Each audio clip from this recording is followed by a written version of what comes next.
Physics Notes, Units 7.1 to 7.3, Work and Energy. Starting off with the concept of work. And once again, like basically everything in physics, careful, precise definitions are very important. Now, work, here's a common definition, is a transfer of energy. Let me step back a little bit. When we talk about work in physics, we're not talking about your job, like you go to work, wherever you work, as a doctor or a business person or whatever you are. That's not work here. Work is an indication of a transfer of energy. And we'll talk more about energy, and you've probably had some experience with different types of energy in the past, kinetic energy and potential energy. We'll spell that out in a little bit here, but you can calculate work with a formula that we'll get to in a second. But I want to make a statement once again to start off. Work is a scalar. It's not a vector. There's no direction associated with it. There is positive and negative work. Basically, when you transfer energy from something and it gains energy, you've done positive work. But something else has lost energy. That's called the conservation of energy. That'll also be in this, well, later in this unit, like 7.5, I think. Anyways, so we're using plus and minus to indicate things that gain energy or lose energy because of the work done. In one-dimensional kinematics, the plus and minus are a directional thing. Here, they're not a directional thing. They're just telling you whether something gains energy or loses energy because of the work done. You'll see that as we go along.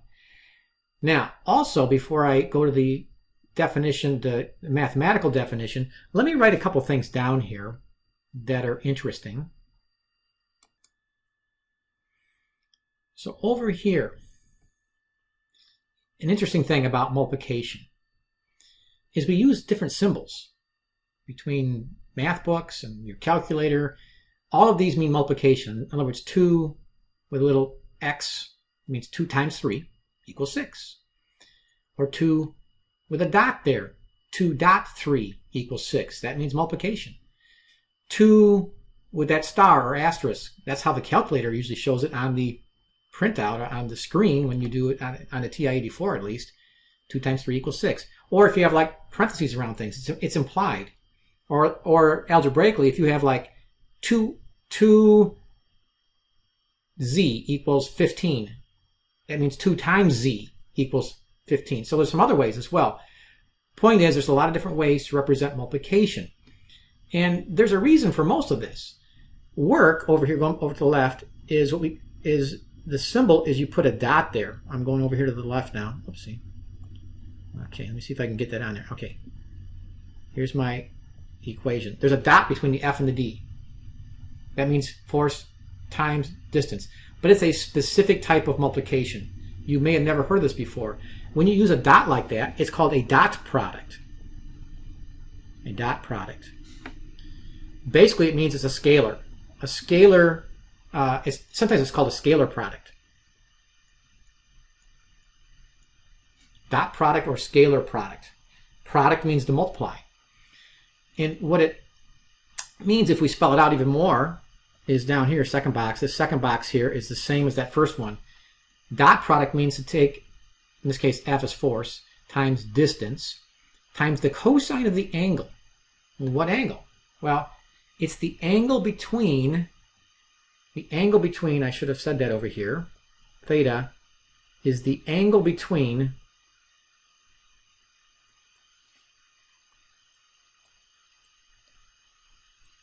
F and the motion.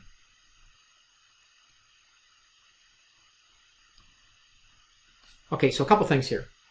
In physics, you have to have motion to have work being done. If you're just holding a box, a heavy box, that will require a force and a lot of effort. So work is not necessarily effort. If you're holding a heavy box, well, in the layman's world, standing there holding a box is work for you, but in physics it's not. That because there has to be motion. Something has to move to have work being done. And you have to measure the angle between the applied force and the motion. I'll be giving you some numerical examples here in a few minutes. So it's a dot product. where W is work. And if you look at the units here, force is in newtons, the motion is in meters, the cosine of theta will have no units, so work is in Newton meters. Well, over here, and these units have nothing to do with the multiplication above it up here.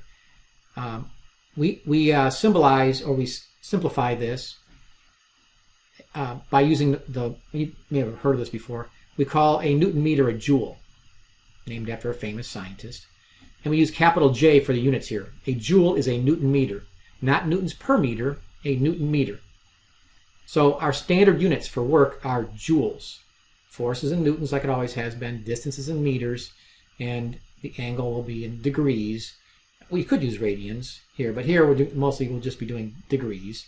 So make sure your calculator is in degree mode.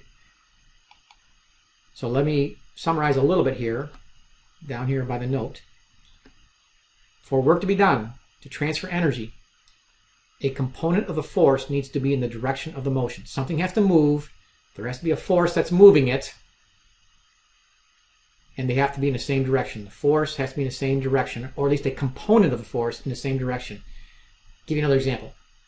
You throw a ball in outer space. It takes work to throw the ball, but once you let go of the ball, okay, in outer space, like we learned in Newton's first law, you throw a ball in outer space, deep outer space. Yes, it takes work to get it going, to throw it, to accelerate it, but once you let go of it, it goes at constant velocity. So it keeps going forever. Now it's going on its own. There's no work anymore. The work was in getting the ball thrown. After you release it, no more work is done. The ball just keeps going. It has motion, but there's no more force applied to it. It's another example. Here's a numerical example. A child is pulling a sled. All right. So let me draw this. Okay, so I've drawn this and done all the computation because, like a lot of things, at least when we start off, it starts off pretty straightforward. Here's the sled. It's, say, a toboggan. It's a style of sled. Doesn't really matter what kind of sled it is. And the person doesn't really matter here. We're just looking at the work done by the child. The child is pulling with 43 newtons. So we want to know how much work is done on the sled. What's happening to the sled? Well, there's a 43 newton force applied. The distance is 25 meters, so I plug that in. And it gives you directly the angle. The angle is 28 degrees. So it's pretty much straight. Just plug in those numbers, even if you don't understand what's going on. You plug numbers in and multiply them out. You get 950 joules of work done on the sled by the child. Now, one other thing that means is that's a transfer of energy. That's energy coming out of the child because they have what we call chemical energy in their body due to the food that child ate. So you're transferring energy from the child to the sled. So it's doing something to the sled. All right. In the best case scenario, the sled would be speeding up. And in this case, the sled is not speeding up. And the book will talk about an applied effect to the object. Or actually, it might use the terminology changing the condition of the object. And what it means when it says changing the condition, it means changing the energy level. And there's the two types of energy we'll be talking about here in a few minutes. So more on that. But in this case, the child does 950 joules of work to the sled, transfer that energy to the sled. Now, we can analyze this another way with a free body diagram. You didn't have to do this, but let me just show you an alternate method on this problem.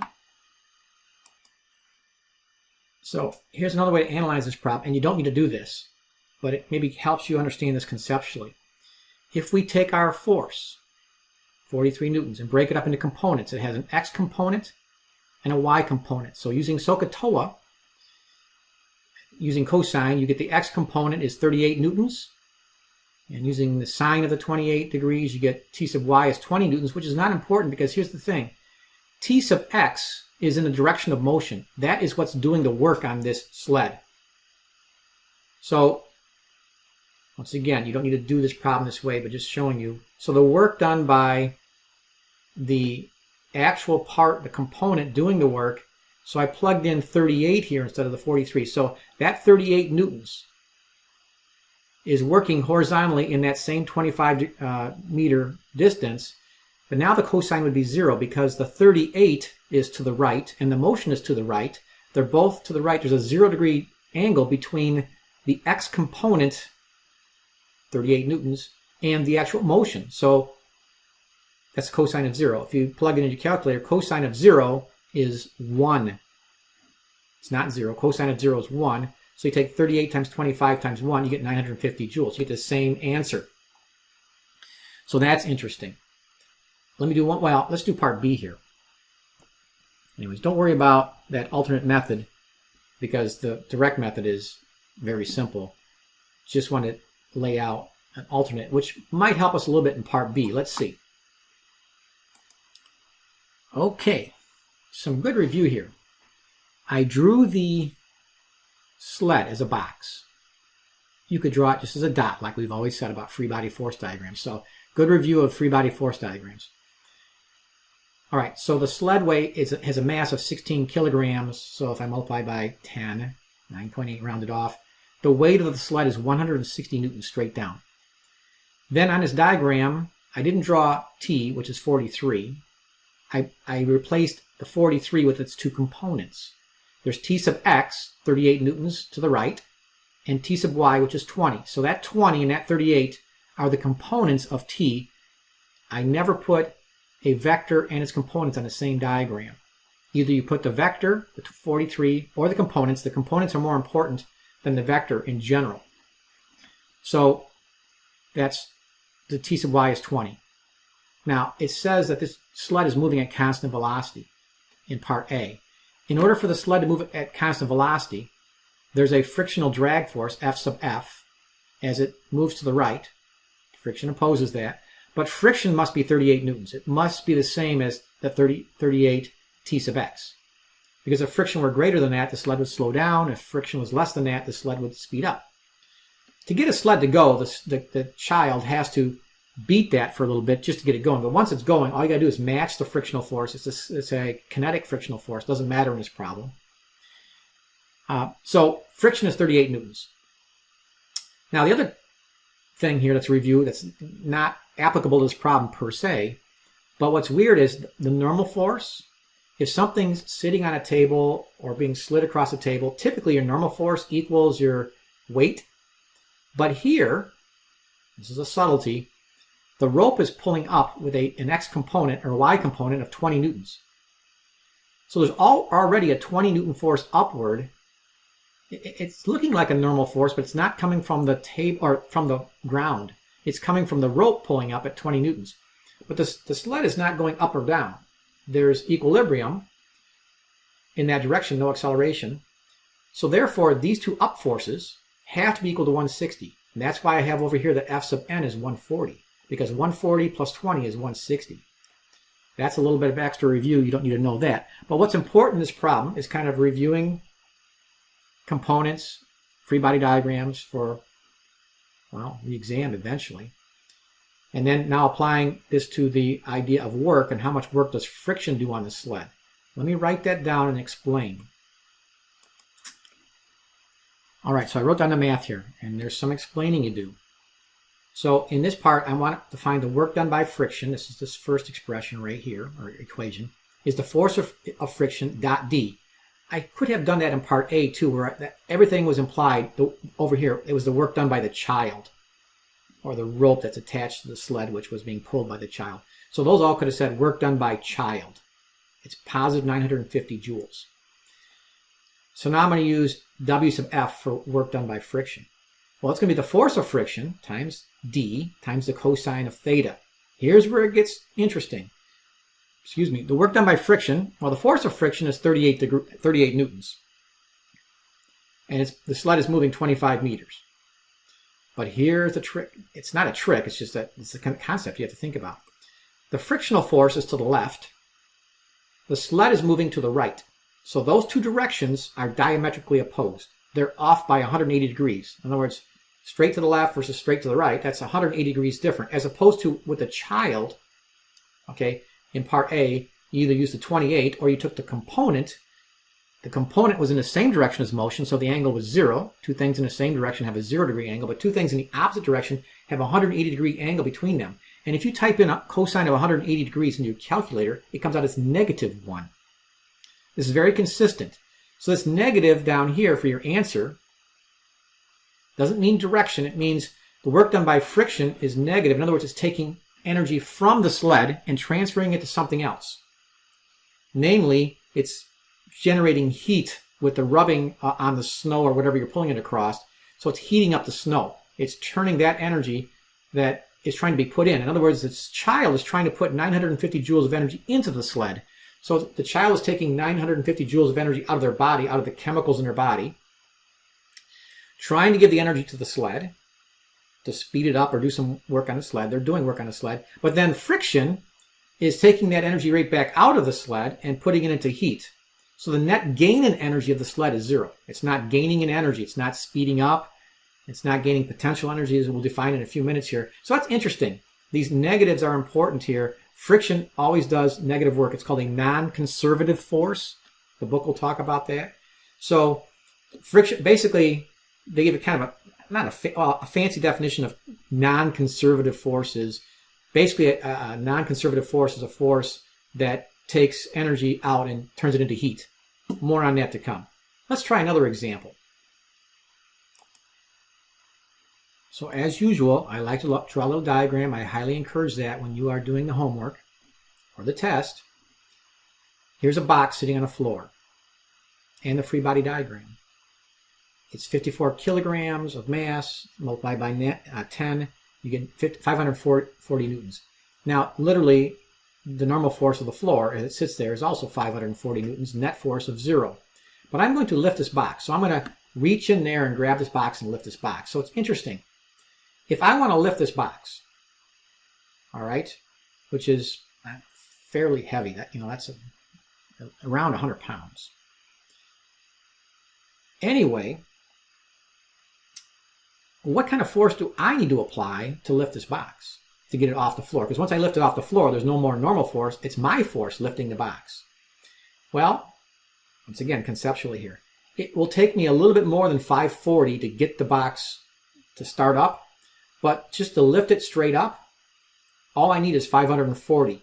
I don't need to accelerate this box. I'm just going to get it off the floor and just raise it slowly. I don't need to accelerate it. I do need to just get it going a little bit. So it takes a little bit more than 540 to get it going, but the predominant force for me to lift the box, if it weighs 100 pounds, I need a 100-pound force. Bigger force to accelerate it, but I don't need to accelerate it. So that's the force I need to lift this box. So it's asking me for how much work is done to lift this box at a steady velocity. No need for speed here, to this shelf. So here's the math. All right, so this is straightforward here. The work I'm doing is the force times the distance, 1.4 meters, and the force required times the cosine of 0, because I'm lifting it straight up and my applied force is straight up. There's 0-degree difference between the direction it's moving and the force I'm applying, 760 joules of work. That's the transfer of energy out of my body into the box. And as you'll see in a few minutes, we'll say that box has gravitational potential energy. That's coming up. Now, one thing the book will talk about is that in this equation here, if you're restricting yourself to straight line motion, which pretty much I think all these questions, with few exceptions, will be pretty much straight line motion. They don't have to be. I'll actually give you a non-straight line example in another unit, but right now we're doing all straight line motion. The distance and displacement are the same. So if you move 1.4 meters up, that's your distance. That's also your displacement. So in straight line motion, your distance and displacement are the same number. It'll talk about that in the book. It's really not that important right now, but just kind of keep that in the back of your head. Now, part B. How much work does it take to carry this box? All right, when you're carrying the box, once again, I don't want to draw myself. I want to draw the box. Let me do that. So here's my diagram for part B.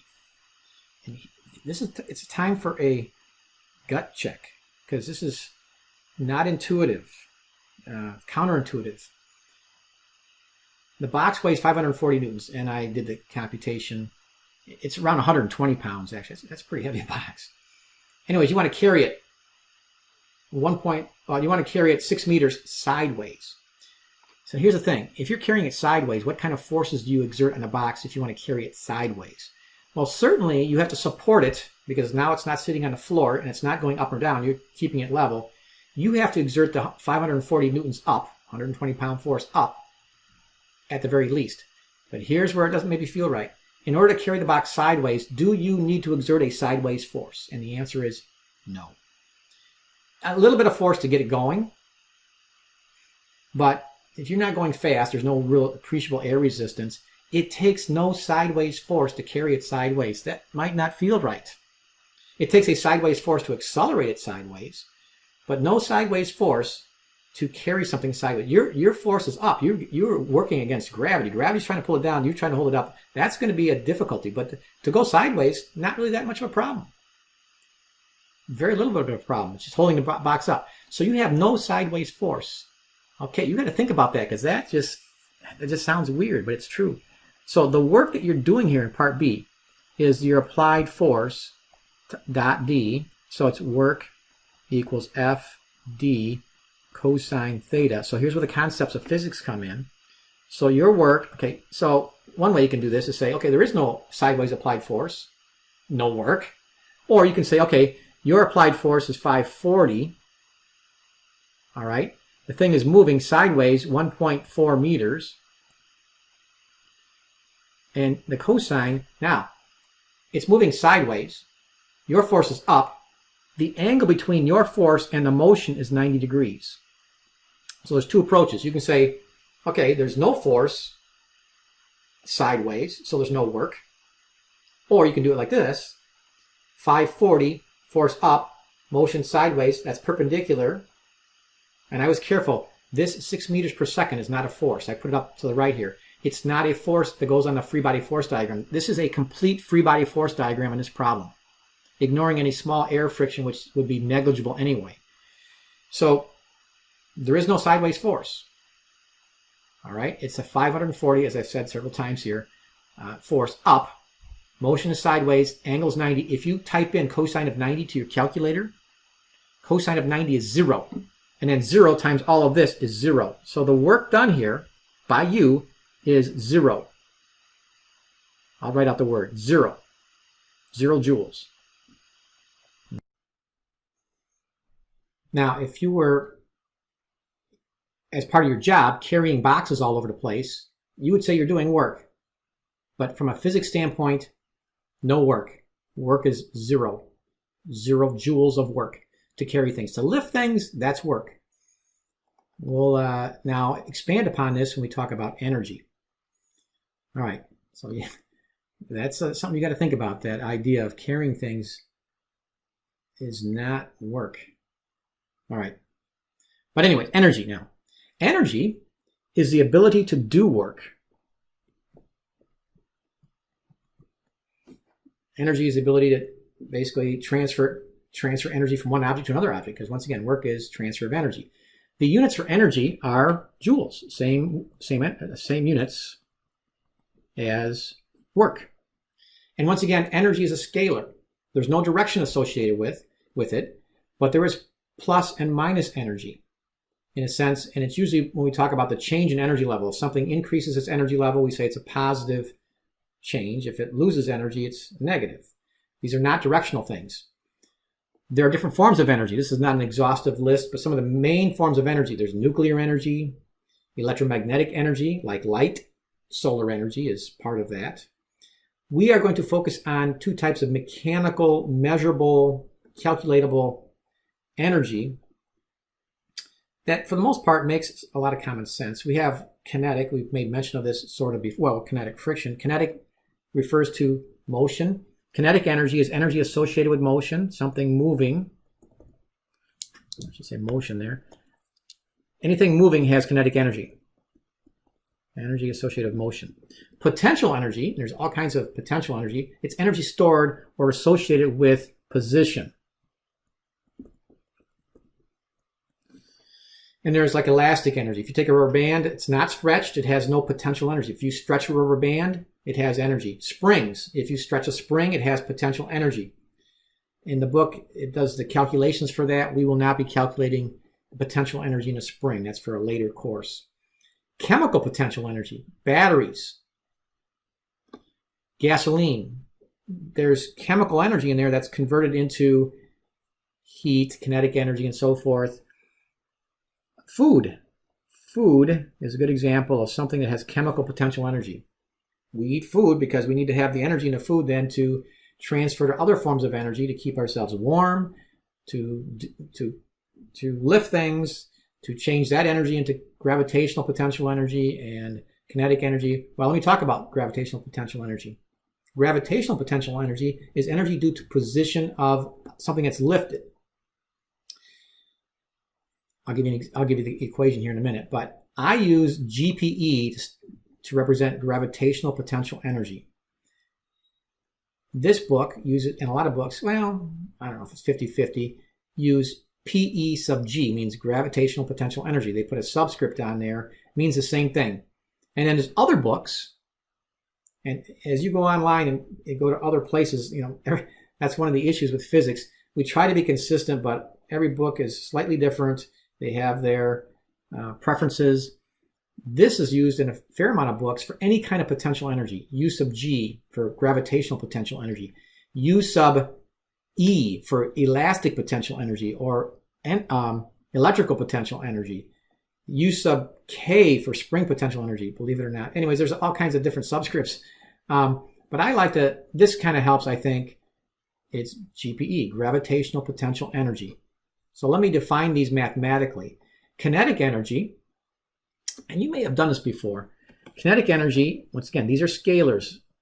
1/2 mv squared. It's pretty straightforward. Kinetic energy is equal to 1/2 times the mass of an object in kilograms times the velocity or the speed. We put the letter v there because in this context it means speed, squared. Kinetic energy is in joules. All energy is in joules. There are other units you can convert to, but we want joules. GPE is m times g times h.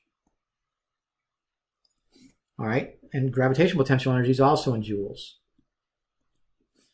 All right, so you want your mass in kilograms. G is our 9.8, and if you're on a different planet, it isn't 9.8, but we're almost always on the Earth here, so we're going to be using 9.8 every time.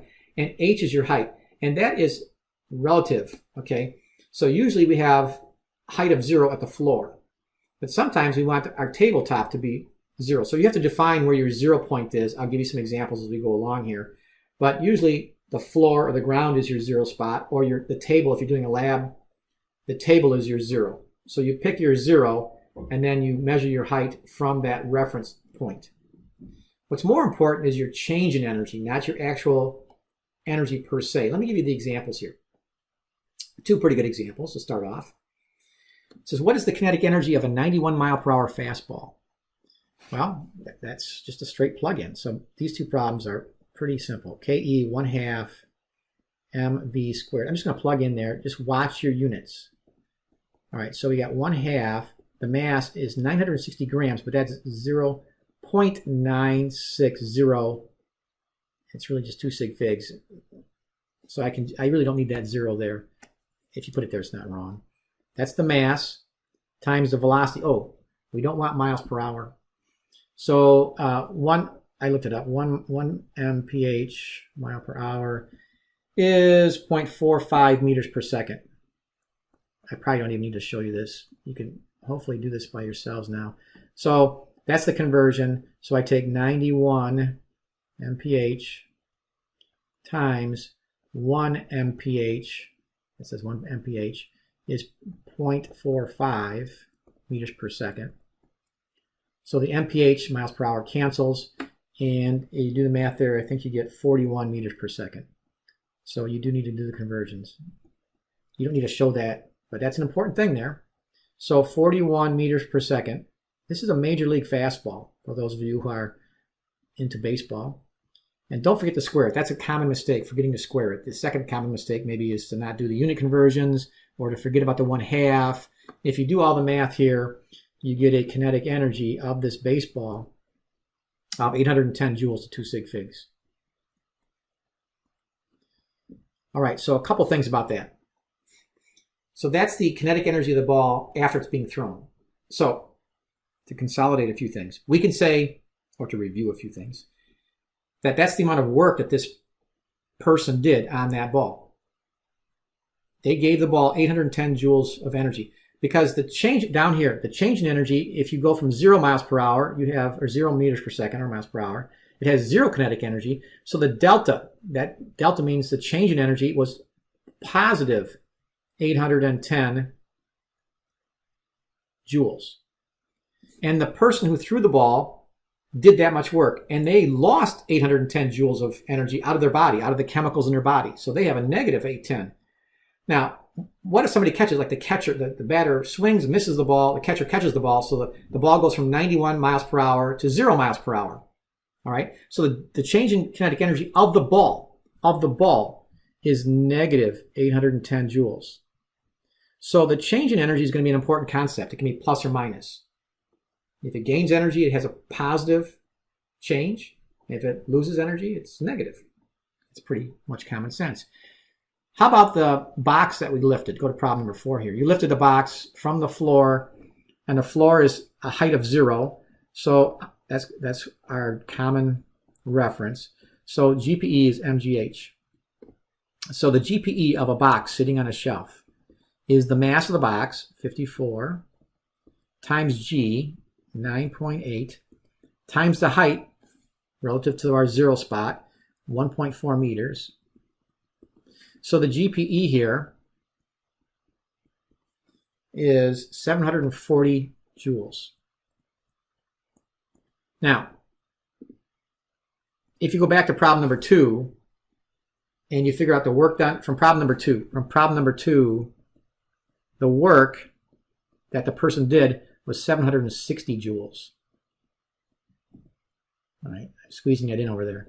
So the work that they did, now that really should be the same number. The 760 and the 740 should be the same, and they are for all practical purposes. The reason why they're not the same is because I'm using 9.8 here. If I put 10 in here instead of 9.8, because I used 10 for problem number 2, I used 10 for the acceleration due to gravity instead of 9.8,